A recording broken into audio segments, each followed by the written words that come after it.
area. DMV stands for the District of Columbia, Maryland, and Virginia. Not that awful place you go to get your driver's license. But we're so happy to have y'all here. This is our first event of the new year. We have not seen each other since last year. And we're so excited to do a 2.0 of this Breaking into Federal Tech. It was so popular last time we did it. And we have a good amount of people are looking to move to the area and are interested in working for the federal government in some form or capacity. And so today should be really informative, and we're really excited to kick off. And so I'm actually going to pass it over to Justin Butts, who is the recruiting consultant at Accenture. That's our co-host today. We're so grateful for their presence and for all the information they're going to provide to us today. So Justin, the floor is yours. Hey, Thackeray, thanks so much for the introduction, and thanks everyone for attending today. So I just wanted to give everyone a quick breakdown and introduction of Accenture Federal Services. So we're a large subsidiary of Accenture, headquartered in Washington, D.C. And as you guys will see today, our two panelists are from our digital platforms division, which is also where the division that I recruit in as well. And basically what that division does is it's federal technology consulting in Salesforce, ServiceNow, Pega, MuleSoft, and Appian. So you guys will learn more about that with our panelists and breaking into federal technology here today. And I'm going to go ahead and pass it back to Thackeray. Awesome. Thanks so much, Justin. And so before we hop into our panel, before I introduce our moderator for the night, I wanted to just give a little bit of an overview for anyone who is new to the organization, or maybe this is your first Latinas in Tech event or virtual event. So Latinas in Tech is a nonprofit that has chapters in 17 different cities. Essentially, our mission is to empower Latinos who are working in the tech sector. And so our DC chapter is still fairly new. We kicked it off in November of 2019. And, we are a little bit different than some of the other chapters because we see, and, we don't necessarily have, huge headquarters of technical companies. We do have a really great presence from a number of tech companies, and we see a lot of lawyers and contracting opportunities, and some of the opportunities we're going to dig into today. And our typical programming, we do skills workshops for like the technical skills side of breaking into tech and in technology. We also do more, like lighthearted type of networking so that we can really build a strong network of Latinas here in DC and the surrounding areas so that we can support each other. And then we host amazing panels like this that also feature input from recruiters and that really kind of help us work on our resumes and help each other get to the next level in the tech industry. And so we hope that you enjoy this event today. Please follow us on social media, sign up for a profile on latinasintech.com. But I'm actually now going to hand it over to Brenda Villanueva, who is honestly one of the dearest people to my heart. She is the reason that we have a DC Metro chapter of Latinas in Tech. She is phenomenal. She is on our board, and she is our programming co-chair, and she will be the moderator for tonight's panel. Thank you, Thackeray. I really appreciate that nice introduction, and welcome everyone. I am so excited to partner here today with Accenture Federal, and it is a pleasure to moderate this panel. Our outstanding panelists are Melissa DaCosta and Jocelyn Martinez. And we will get into their journeys in a few minutes, but just to provide you a brief introduction, I first want to present Melissa DaCosta. She's a delivery lead at Accenture Federal, and in this role, briefly, Melissa manages large-scale technical product development and various implementations involved with that. And I also want to present Jocelyn Martinez. She's the Pega development lead at Accenture Federal. And in this role, Jocelyn leads technical development teams and is a Pega software coding specialist. and we'll get into that in just a second. I will note that we did have our two other panelists listed. They weren't able to join us today, but again, we thank them for their willingness to engage with us. We welcome them back. So ladies, this session is about breaking into federal tech. And we know that tech space is vast, and here we're speaking specifically about federal tech, which really it's its own segment, honestly. And during our last session, we had an introduction of the various facets of federal tech, and we facilitated a brief overview on many opportunities on how to enter, break in, apply, and so forth. So we are glad to be back this time with a special focus on government consultancy. And this is why we are thrilled to partner with Accenture Federal in this endeavor. But before we begin our questions with the panelists, I want to start with a bit of an icebreaker with the audience, just to get a temperature and see who's here and the interest that we have. And so if I can ask Anna if she can help us do the poll. We are seeking to know about you and the audience, and please vote on what has been your moment, if that has come for you, of breaking into federal tech. We're really interested to see just, how much knowledge is out there already to gauge just how in depth or a high level we should have this discussion. And so while we have, we'll give folks a little bit more time to enter their responses. It looks like we have a lot of people here. While we do that, why don't I have the panelists share their moment or moments, depending on their career paths. And why don't we start with Ms. Jocelyn? What would you consider your moment of breaking into federal tech now that you're Accenture? Let us know if this was the moment or if it came earlier. And if you can't see the questions, I'll just the answers. It's we'll say the internship while working in the private sector. You maybe moved over. You started as a government employee, and this could be at any level. You're still thinking. Well, obviously you're in, and if you're, for folks out there not sure and you're just here to learn. So Jocelyn, take it away. Hey everyone, good to be here and excited to have this conversation with you all. So a little bit of my background. So I went to Bryn Mawr College, which is right outside of Philadelphia. I grew up in Los Angeles, right outside of a suburb in Los Angeles, or in California. So mostly Hispanic upbringing. I'm of Salvadorian descent.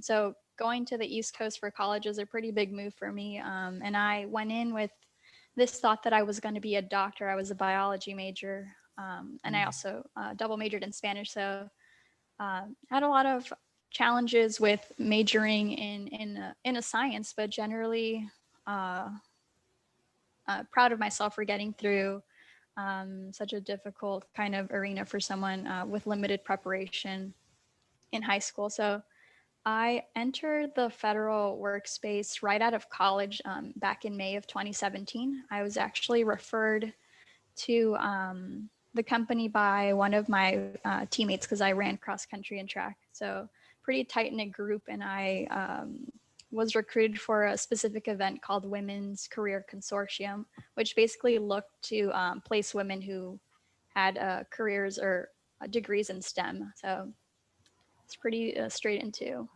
the government space.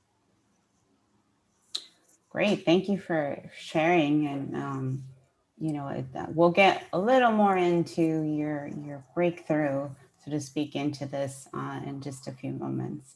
I guess I'll turn it over to Melissa. Melissa, if you can share a little bit about your journey. I know you've had a few more chapters, so to speak, to share with us, so take it away. Yeah, thanks, Brenda. So that's a nice way of saying that I am older than Jocelyn, which I relish. So that's I'm just joking with you. So yeah, so I live in the DC metro area now. I'm originally from the Chicagoland area. First generation American. My parents are immigrant. I have an Afro-Cuban father, a mother of Colombian descent. That said, my family, we lived all over the place on their journey to the United States, including Panama, the Cayman Islands, Jamaica, Canada, and finally the United States. And we kind of split away from the rest of the family who made their homes in New York and Florida on the East Coast and set up shop in Chicago, in one of the coldest states you could find. That being said, I initially started out in finance. I have originally an accounting undergrad, and I was going to just go and get my CPA, and that was going to be my life. And I headed down that path after deciding to divert from law. So I took a few stops during the road. And it was just one of those things. As I was working in finance, I started getting more involved in projects having to do with kind of large scale, what we call ERP systems, primarily focused on SAP software. And eventually I said, okay, I think this is what I want to do, because I was building my first technical project. I was engaged to build a dashboard for our senior executives. And so with that, I decided to go back to school and I got a technical degree. And then I was off to the races, so to speak. So I spent the majority of my career, however, on the what we call the commercial side or non-government. And I only transitioned into the government space. I'm newer in the same. I've worked a lot longer than Jocelyn, but I've only transitioned into the federal space the same time she did. So in 2017. So it's been, it's been a great journey so far. And so yeah, that was my break into Fed. Oh, we're going to explore a little bit about those transitions too in a little bit. So thank you both for sharing. And I think, are we able to share the results? Let me see. I tried sharing. Here we go. So you can see, take a temperature of the audience here. You see very few of us started very early in our careers through internships, and about a quarter of us came over kind of more laterally through the private sector. A decent amount started in the government side, and actually, for full disclosure, I was at the federal regulator before my current nonprofit position. So in a way, this is where I would have voted. I started as a government employee. And then we have a good amount that are still exploring, I think, and this is why this tells me that this is a topic that's worth exploring and discussing about, and how do you do it? And I think the DC Metro chapter is well positioned to help demystify a little bit about this process and just what is it. So I will go ahead and I think I can stop sharing so we can see everyone. Okay. So I want to begin now with the questions. And I guess I want to know what, in your roles specifically, because they're pretty different. The focus is quite different. Can you walk us through what is a typical week for you at Accenture, and what do you really enjoy the most about your current positions? And Jocelyn, if you want to share first. Yeah, so like you had introduced me as, I'm a PEGA development lead. So it's a pretty technical role. We basically maintain what I would what we would consider a web page for the government, right? So our day-to-day basically consists of 3-week work cycles. And you can usually find on the development side that the first 2 weeks are heaviest in the development sphere. The third week is more so focused on making sure that we're testing things thoroughly, that any functionality that we're introducing, any kind of user interface that we're bringing onto the forefront is working. So I think what in my day-to-day, it's mostly as a lead is interacting with the client and making sure that we're meeting those needs of are we meeting that mission for this new functionality? Are we making the progress that we committed to at the start of that beginning of the work cycle? But yeah, this role is fairly new to me as well. So I think growing as a leader has also been one of my main focuses. And in coming into my own as a leader on this team, I think one of the things I enjoy the most is mentoring and understanding what it is that my peers need from me in order to improve their own skill set. And I think that's just something that I've enjoyed generally over I would say my career at Accenture, right, is within development. It can be very individualistic. And as a lead, you kind of have to be the glue that brings everyone together with code reviews. We peer review each other's work. But yeah, I would say mentoring and just getting to know the team as a whole has been one of the more fulfilling aspects of my role. Thank you. And I think that what you just said there completely debunks a lot of misconceptions on what it means to code, and that it is just by yourself and you're not on a team. But as a lead, it seems like there's a lot of development that happens of a team building capacity, but also I'm assuming even with the clients. I can tell you, having been on the federal government side and working with contractors to fulfill an agency mission, it's really, really important for that team on that side to work really well together in order to execute, as you say, in a 3-week timeline. So I'm glad you provided some insight on what it is like on the team. So thank you. And Melissa, do you have, I guess, the same question to you? I know you probably lead several teams and several projects at the same time. So I'm not sure how you put it all together. So if there is a typical week, please, if you could enlighten us. And then just also, what do you like about this role? I understand it's only since, a few years in the making, but please let us know. Sure. Well, like you said, I lead several teams. So what you can say is typical about that is nothing will ever be typical. So I think it's just one of those things that I think as a lead, whether, in my case at Accenture Fed, it's called a delivery lead, but you guys can think of it like a project manager, and in some cases, because really, it's a suite of different projects. You would even consider it in other places, I think outside of Fed, more of like a program of work because you're leading several project streams. But I will say, a big part of my job is much like Jocelyn, it's not singular. You're a team.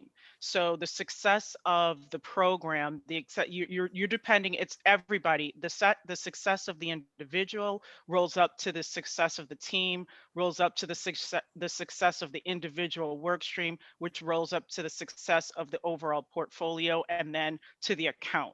So we need every single person kind of doing their part, and working in concert together. So my role, technically it would be making sure that we're hitting all of our milestones, making sure I'm removing any obstacles that could impede the team's progress, whether that's a QA tester, whether that's a developer, whether that's the BA. You know, my job is to make sure that I am lifting them up and making them successful. And at the same time, it is also my responsibility to be that trusted partner for our clients, right? Because, you know, they're spending a lot of money with us. Right. And what they're looking for us to do is to deliver with integrity and also to feel like they're protected, like they can trust our delivery. So I think, you know, part of what I like about it is being able to, you know, and it's not different, by the way, from being on the commercial side of things, Okay. right? That aspect. So I think what I like about it is being able to play that dual role, right? To support my team internally and make sure that we're a success, but also to make sure that I'm supporting our partners.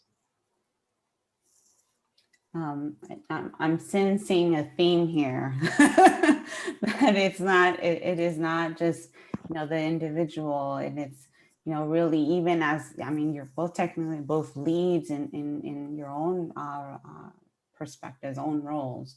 But it really is your team is really what makes the success here. So we'll probably come back to that in just a second. I do want to touch on something Jocelyn, actually, and also Melissa teed up for me is, you know, I think one of the biggest misconceptions, or one of the is the tech industry, is that you need to have a computer science degree to have a coding job, or you need some kind of other engineering degree just to be in tech. And I know, Jocelyn, you mentioned that your degrees were in Spanish and biology. So I guess I'm wondering, where did you acquire your coding skills, or what did you use to stand out in the application process, having had this other background? Yeah, so I didn't have much coding experience when I initially applied to that recruiting event where I was ultimately hired for Accenture. I took one course in R, which is what we like to consider a programming language that's more specific, I guess, to graphics, to presenting research data, more in the science sphere. So, but yeah, I would say most of my training for the role that I'm currently on, I've learned on since day one. So I think the biggest takeaway is that I think the mindset is the most important thing. You got to be persistent, and you got to have a desire to want to learn the skill itself. Because when I was first rolled onto this project that does this works with this technology, Pega, I knew nothing of it. I was very surprised. I was like, never heard of it. And I had been told that it was a steep learning curve. So I was already mentally psyching myself out at that point, back when I had first joined. So, and you know, the first 6 months were pretty difficult, but I think with the help of my teammates and the help of my lead at the time, I grew to appreciate the client's mission and just generally becoming up to speed with the skill set. So definitely came in knowing nothing basically about Pega. And I think it can be very encouraging to see that my own leads also went through the same kind of experiences where they were econ majors, they were engineering majors, not really slotted in to do this kind of work, but definitely it's encouraging, and I hope most or all of you take that away from this conversation. Thank you, Jocelyn. That is very encouraging. There's a lot, we've seen a lot of our Latinas and tech members. Not everyone has your traditional STEM degree, but in the age that we're in, a lot of us are very interested in not just federal tech, but the broader tech industry and roles. And for Melissa, I guess I have a slightly different question for you. You mentioned a little earlier that you actually went back to school to retain the technical degree. My question for you is, I guess, what motivated you to go back, and where I guess in the timing of your career, would you say that was like kind of early on, or were you pretty mid-career by then when you decided, okay, I need this technical degree to be where you are? Right. Well, for me, the decision point came around the fact that that's the type of person I am. If I'm going to involve myself in something, I want to be knowledgeable of what I speak and what I'm doing. So when I decided to make that my career, and again, I kind of fell into it, because I was thinking, after I left law, I was thinking I was going to be an auditor, and that's I was going to get a CPA, and I was going to be an auditor, and that's what I felt like I was going to do. And then once I, started making these moves, because then I found myself being appointed to a project, and it had high visibility, I said, okay, this is something that I actually find exciting. It's high stress, sure, but so is the other job I had in finance. So, so I said, okay, once I decided to invest of myself, and there were other opportunities opening up within the corporation where I was to take on bigger projects, then I said, okay, I really need to invest in myself to go back and to make sure I'm knowledgeable.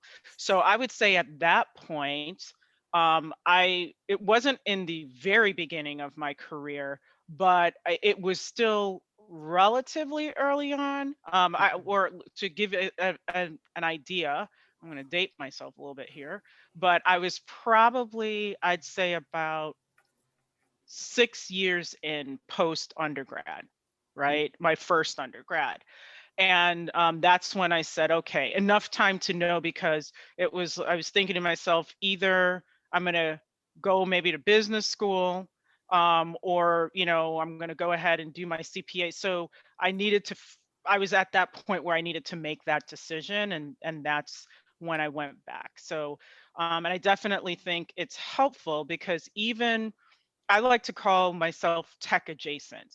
And even if you're something like a project manager, project lead, delivery lead, whatever you want to label it, if you're leading delivery in the technical space, you will be best served by making yourself knowledgeable in a technical focused area. A lot of times people are looking for that. Even when we're being pitched for different opportunities, sometimes they're looking at what they call key personnel. They want to see what kind of background you have. And again, that doesn't mean you need a computer science degree. And Jocelyn and I were talking about this very thing the other day. And I think that's a big message to put out. You don't necessarily need to have that, a computer science degree. But again, you need to invest of yourself. Now, as Jocelyn has said, sometimes there are opportunities within the firm to do that. They'll help you, right? But it is going to be more advantageous to you to also try to take this on your own. And that doesn't necessarily mean you have to go back to a university and spend thousands of dollars. There's lots of certifications that you can do on your own, and really make a statement that you're making a commitment to wanting to transition into tech. Oh, wonderful. Okay. Thank you so much, ladies. This is really eye-opening for some of us, for the audience too. Before, let's see. I just want to check before we go on to the next topic. There is a question here about challenges faced in entering the federal sector, specifically for those that are very, very early on in their careers. They're, probably joining us in between university classes right now. So very early on, they might be taking internships. Is there something like some key takeaways that you would advise them? And this could be what training to go, sources to follow, or even niche areas that you see that are very in demand, for example, just from what, from your own insight. What should we be, I guess, sharing with our Latinas in tech members who are currently, in undergrad, for example? This could be for either of you. Well, I would say that from a demand standpoint, you guys saw a lot of the different areas that are represented in that opening slide that Justin raised in terms of a lot of the different software platforms that we address in the digital practice. Mhm. And even within the technology area, Jocelyn and I are in two different practice areas because she works with Pega. I more so focus on Salesforce within AFS. So I will speak for the demands from the demand standpoint of Salesforce. Salesforce in the tech space has just been on a strong upward trajectory. I would say over probably the last 10 years or so. It was a little bit behind the private sector. And there has been a very strong demand in that area. So in terms of demand, I feel comfortable saying that's one area that is very much in demand across the spectrum, but especially in the roles like your program roles and those sorts of roles. And, in terms of an entry point, I do want to, kind of continue the message that even if you're not already somebody who programs, you can maybe start to invest in yourself, because Salesforce is also, I don't want this to be a Salesforce commercial, I don't work for Salesforce, but you guys asked the question, so they have a lot of self-study. They have a very good self-study platform that you don't have to be a part of an organization to access, right? It's called Trailhead. You can go through there and you can get your own certifications, right? And sometimes it can be enough that you've at least started the process for the company to maybe decide to bring you in and put you through something like a boot camp, right? Which is kind of similar to what Jocelyn went through. And then there are other roles. Sometimes that means you won't necessarily start programming right away, but you might start in another role like a quality assurance tester. Whenever you hear us say QA, that's what it stands for. And so, yeah, that's one area I definitely say is very strong right now. So, Jocelyn, I'll turn it over to you. Yeah, I think for me, it's more of a mentality. I think one of the best pieces of advice is, like when you're first starting your career, whether it's in tech or with Accenture, you want to make sure that you're doing something that you'll be able to master, or that you at least have a desire to improve upon. And like I said, I didn't know what Pega was. I didn't know what Salesforce was. So I think the fact that you are even hearing these things for the first time, if you're a recent grad or looking for jobs, is already an advantage. Things that you can readily access, like Melissa said. The Pega Academy resources are very similar. They're self-initiated coursework that is readily accessible, get certifications, and all that stuff ultimately bolsters your resume, right? When you're trying to apply, there's a sense of initiative that you want to take on this skill set, that kind of thing. So I would say when you're first starting off, I don't think necessarily like the specific technology is what matters. It's just finding like maybe it's a technical track that will eventually guide you to what you're really yearning for professionally. But yeah, that's what I would say. Thank you, ladies. I think there's quite that demand for that question, so I hope it was very helpful for folks. I'm looking at the time, so I want to move on a little bit to a different topic slightly and focus on government consultancy, which I guess deals with more of your practice. Last time, in our last session, we had just a very brief overview and hear of what federal tech is, and this is just the consultancy piece.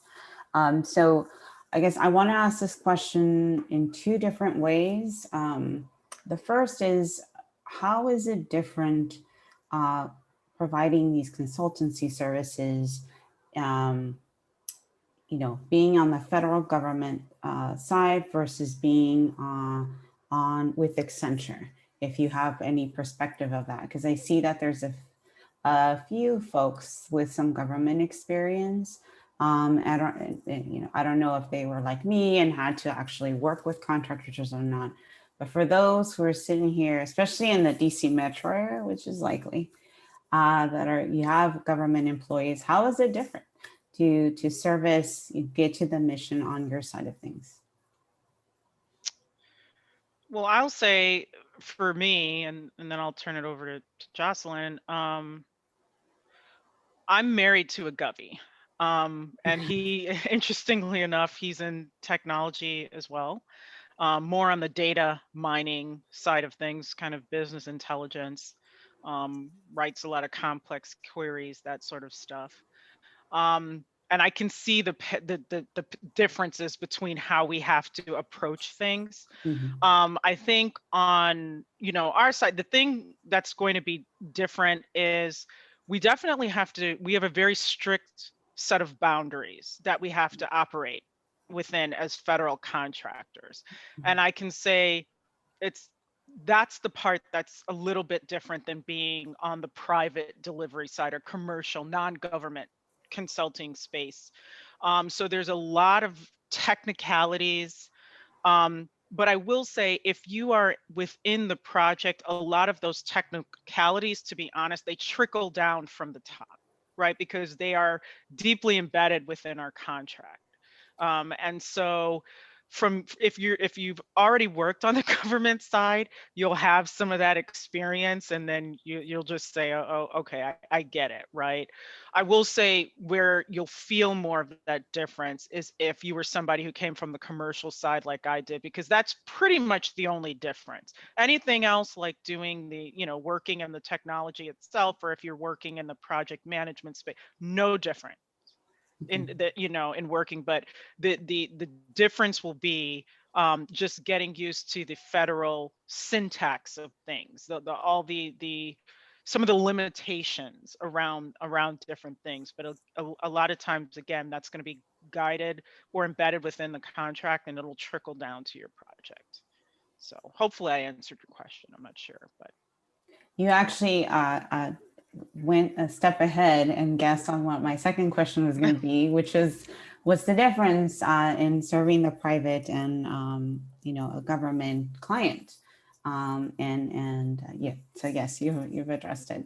So thank you. And Jocelyn, I'm not sure what your experience has been or what you've seen from your clients on their frustrations, if you can speak to at least what you've seen on your specific development. Yeah, so like I said, I've been on a singular project for my 3.5 years with Accenture, which I think is pretty unique in that I've had an opportunity to really get to know my client. It's a very friendly relationship at this point. Obviously, it didn't start like that. I was a very awkward recent grad when I first joined, but I would say the work culture, I think, is kind of speaks to those boundaries at times where you're fulfilling a mission for the client, and ultimately we want to make sure that we're satisfying that criteria for them. But yeah, I would say the focus is basically nurturing those relationships and making sure that we're understanding what their pain points are. But yeah, I think one of the interesting things about the federal sector, from what I hear, and in talking with my friends who are in the private sector of consulting, is kind of our work engagements, right? Because within consulting, you can jump from project to project within your tenure at the firm. And I think that's one of the biggest things that kind of stood out to me, was that in the federal space, in my experience, I've seen people have more constants in the sense that they're not flipping from project to project throughout the months or throughout the year. So I'd say that was the biggest thing for me when I first joined Accenture. Well, let me kind of ask you a follow-up question to that. You know, in Latinas in Tech and other sessions we've had, we always hear about asking for stretch assignments and, you know, upward mobility and teams and so forth. How is that? And Jocelyn, you mentioned mentorship. How is that? How do you see that at Accenture? What does it do to facilitate a little bit about to, you know, provide some channels for upward mobility or some programs to increase, you know, diversity inclusion at the, you know, senior levels that, you know, we may not know about. We're more familiar with the private sector side. So Jocelyn, I'll let you take first and then have Melissa chime in. Yeah, well, one of the things I think Accenture does well, in my experience, is acknowledging the fact that there are gaps, the fact that, you know, we need more women in positions like mine where we're actually on the forefront of making these web pages happen for the government, that kind of thing. And that's important for me, right? Because I have this background where I went to this all women's college. I had my feminist moment where I was just really empowered to do all the great things. So I think Accenture does that well. And specific to my situation, I would say that I think in my experience, having a Latina manager that I can look up to was really important for my kind of persistence, for my kind of dedication to wanting to succeed in this track. And I kind of credit her for really inspiring me. I remember when I first joined the project, I had interviewed with two of the male managers, and they were great people, obviously. But when I had realized that I would be working under my the manager I worked under, I was really excited because I knew that I would have something to connect on outside of this desire to learn this skill. So that was really important to me. And then logistically speaking, within Pega and all of these digital platforms, our sector offers these campaigns where they want us to get certified. And it's not specific to like being a minority or whatnot, just open to anyone who's within the track, right? To make sure you're getting the certifications that will eventually, you know, help when you're trying to get promoted and whatnot. So in that regard, I have seen an improvement throughout the years in terms of the frequency of those campaigns. That's awesome. And Melissa, if you want to add anything. I think Jocelyn pretty much covered it. Yeah, the firm seems to be taking on a lot of initiatives.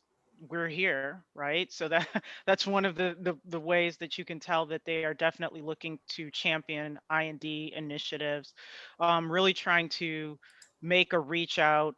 And as Jocelyn said, there's a lot of encouragement for people to continue learning, to continue investing in themselves. You don't oftentimes have to do it, but you're encouraged to do it. And one of the things that has just recently happened within the technology arm of the firm is that they've undertaken quite a large initiative to further reassess and refine the development track for different resources within the technology space. And one of the things is to provide more consistency amongst the different roles that are in the technology area.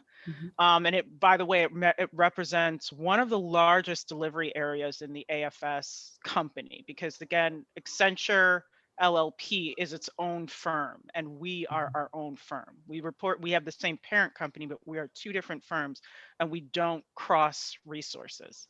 And so one of the goals was they listened, right, for a lot of the people who are in more of your hands-on roles like Jocelyn, to say, how do I become upwardly mobile in my role? What is the next step for me? Mhm. right? And they've just, like I said, completed a major initiative on that to further refine the development tracks for technical development roles. So, and I guess I will add here is Accenture has done a fantastic job in reaching out to Latinas in tech and facilitating this event today. And so we're thrilled to partner with you guys. And I understand that there's even a Latino affinity group in the metro area and nationally, I suppose. So I guess I'll put give some kudos to that. Latinas in Tech are major supporters of Latino Hispanic employee resource groups.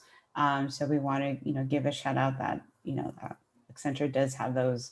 One thing that we've kind of covered a few things that I wanted to think about. And I know we're nearing the top of the hour, so I'll ask one last question and then see if we have other questions from the audience. I want us to take a step back and think of beyond Accenture, unless this applies directly to the company, but for folks seeking to break in and have, enter federal tech, but they're in the private sector, which is where a lot of our members are, less so in the DC area, but nationally. Is there particular skill sets that should be thought of more creatively and packaged a certain way for Accenture Federal or maybe in federal tech? I think it was Melissa, you already mentioned one. You said delivery lead, and that's how in other circles sometimes that's known more as like a project management kind of role. So I'm just thinking, how can we help Latinas and tech members who are there sitting maybe mid-career and thinking, wow, I could probably do that.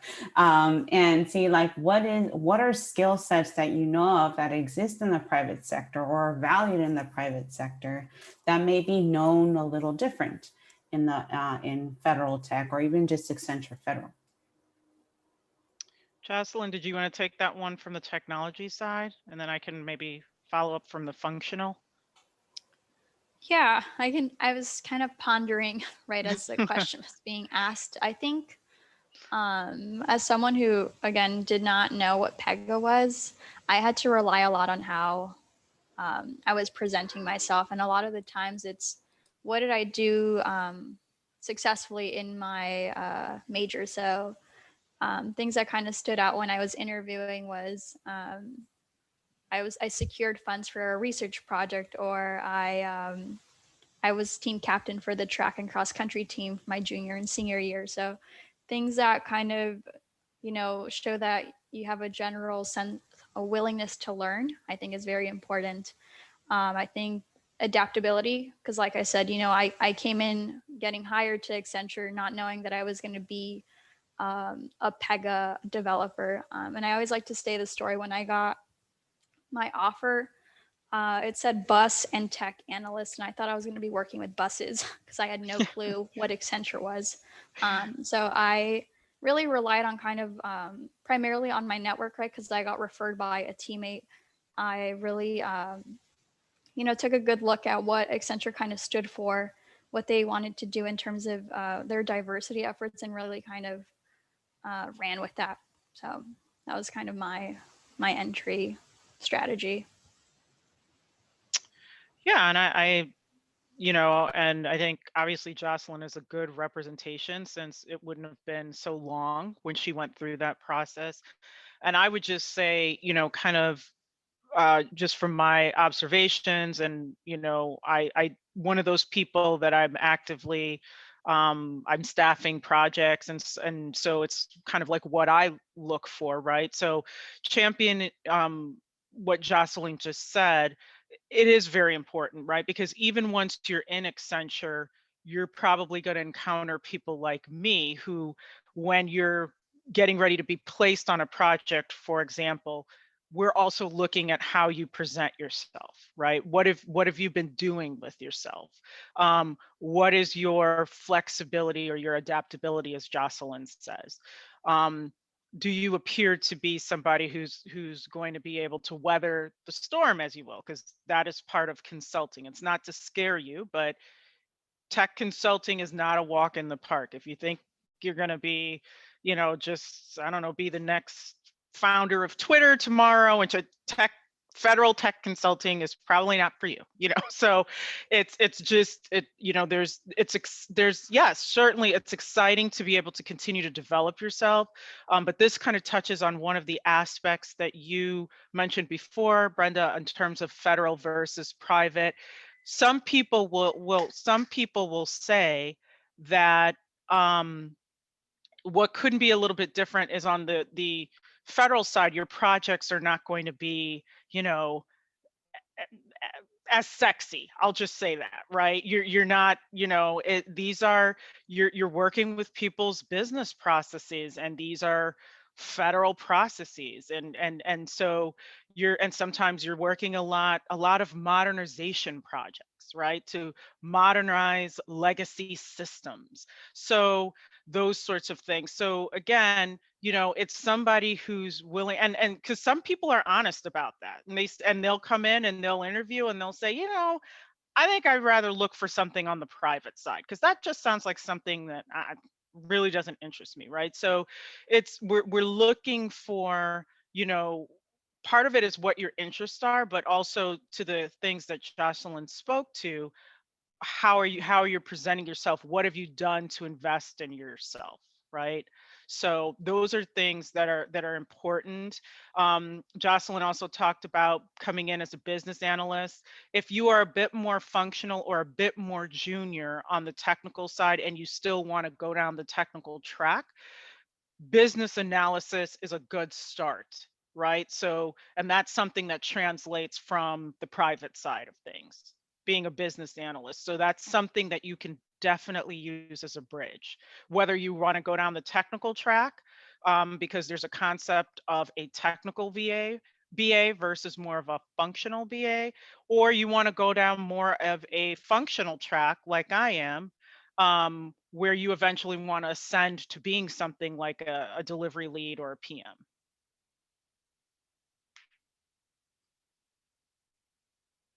Oh, Brenda, I think you're on mute. Sorry. There's some noise, and so I was trying to not to interfere with you. These are all great points, ladies. I want to just do a quick time check. It looks like we're coming to a close. I guess there's several questions in our chat here, so we may end up having to just consolidate them and perhaps seeing if we could just coordinate some responses to these folks.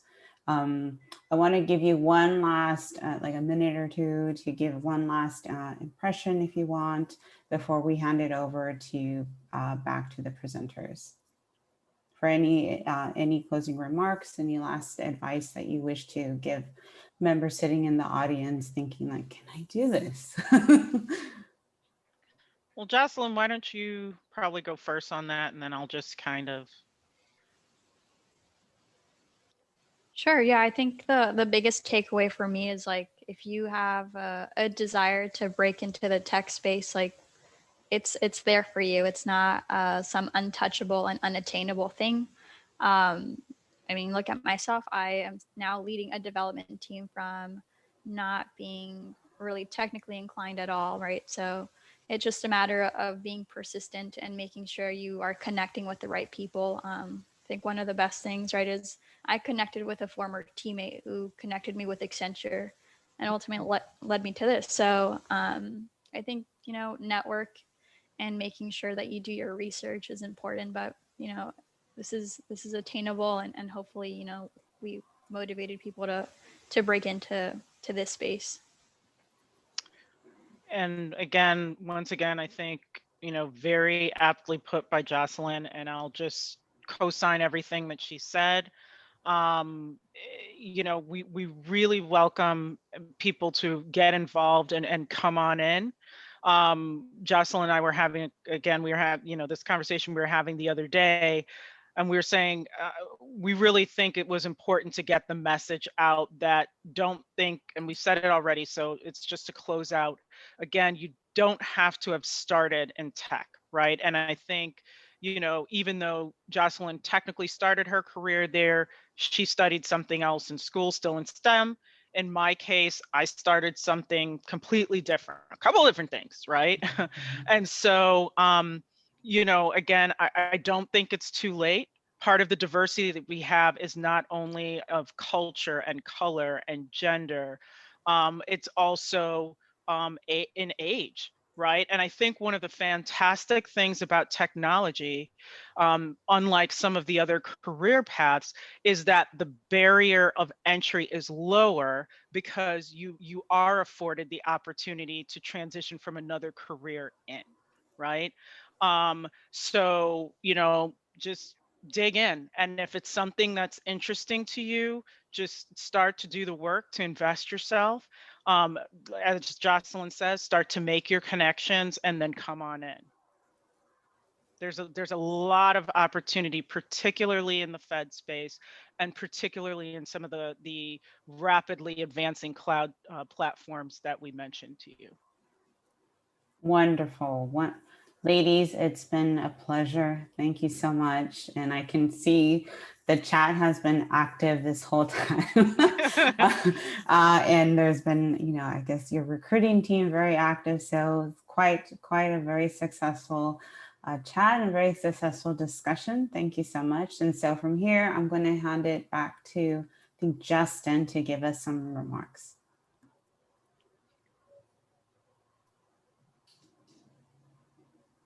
Hey everyone, thanks Jocelyn and Melissa so much. That was a great learning experience for me, and I'm sure it was a great learning experience for everyone on the call as well. Really quick before I ended, I know I got some questions in the chat about how to stand out as an applicant, you know, what positions we're hiring for, that kind of stuff. So I would say most positions or all positions are obviously posted on our career page that I shared in the chat as well. In regards to digital platforms where Jocelyn, Melissa, and I all work, we do have some hot jobs right now that we wanted to share. So we are looking for Salesforce developers with 1+ year of experience.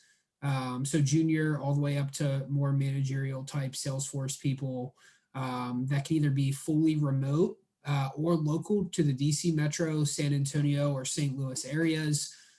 Also, for any of these roles, when I say local to these areas, if anyone is willing to relocate to those areas, that's also an option.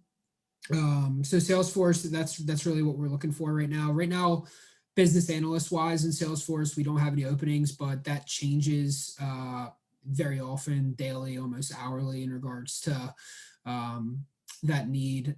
And then for Pega developers, we're looking for people with 1+ year of experience. Those people need to be local to DC Metro or willing to relocate.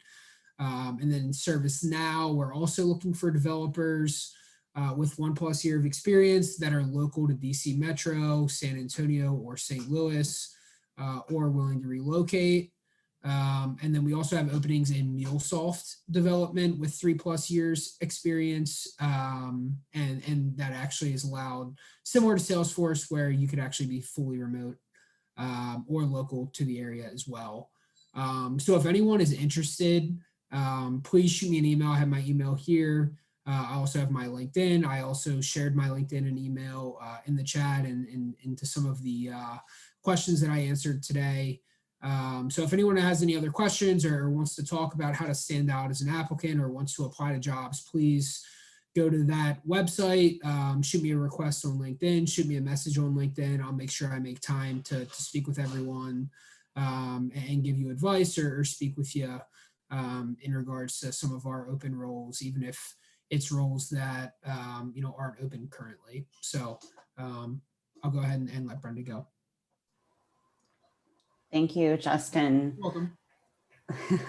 And I just, I know we're at the top of the hour, so I just want to thank everyone especially Accenture, all the teams involved with planning this event, including the recruiters that joined us for today, and especially our panelists, Melissa and Jocelyn, and Latinas in Tech board members for helping putting this together. And I hope for the audience out there, this was very helpful. I want to remind you that you can become a member of Latinas in Tech. There's no cost, and you can just register here at latinasintech.org/register, create a profile, and you can also follow us on social media. I believe there's links for like our LinkedIn group, Twitter, and of course the Facebook group, which is very active. So thank you so much. We really appreciate it, and we hope it's been helpful.